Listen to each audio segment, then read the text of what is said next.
राधा तेरी चुनरी सितारों जड़ी, सितारों जड़ी।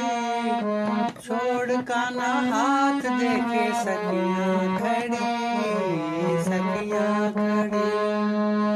लूट मेरा चैन राधा जाती है क्यों, जाती है क्यों। समझे नहीं बात बड़ा छलिया है तू, छलिया है तू।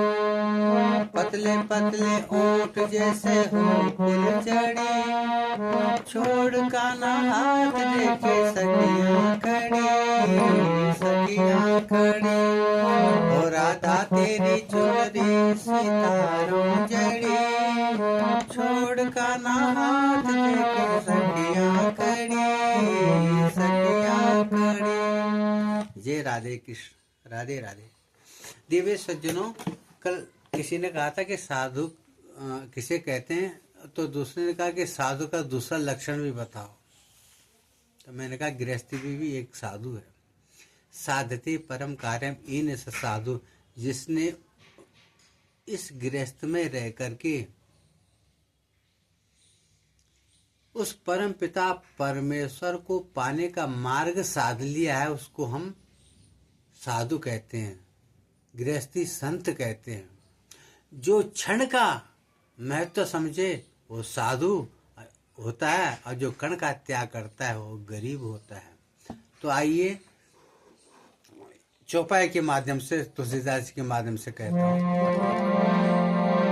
संत हृदय नवनीत समाना, काह कभी पर कहे न जाना। निज परताप द्रवहि नवनीता, परत संत परहित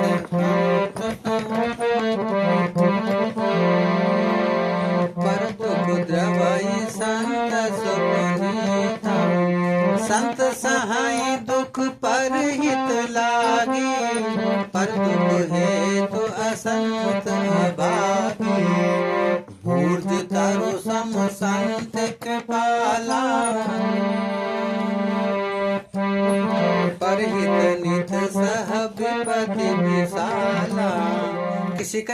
किसी ने कहा देवी सज्जन के साधु का हृदय मक्खन के समान मुलायम होता है। तो दूसरे ने कहा कि ऐसा कहना ठीक नहीं है। मक्खन तो अग्नि के ताप से या धूप में रख कर के पिघलता है, और साधु संत जब किसी गृहस्थी को या किसी को भी दुखी देखते हैं ना, तो उनका हृदय पिघल जाता है, उसको संत कहते हैं। और दूसरी बात कहा कि साधु किसे कहते हैं, कि संत सहाय दुख परहित लागे। संत वही हैं जो दूसरों की भलाई के लिए अपने आप को संकट में डाल देते हैं। संत वैसे ही होते हैं जैसे भूज का वृक्ष होता है, उसके पत्ते और उसकी खाल भी जो है काम में ली जाती है। तो साधु उसी को कहते हैं।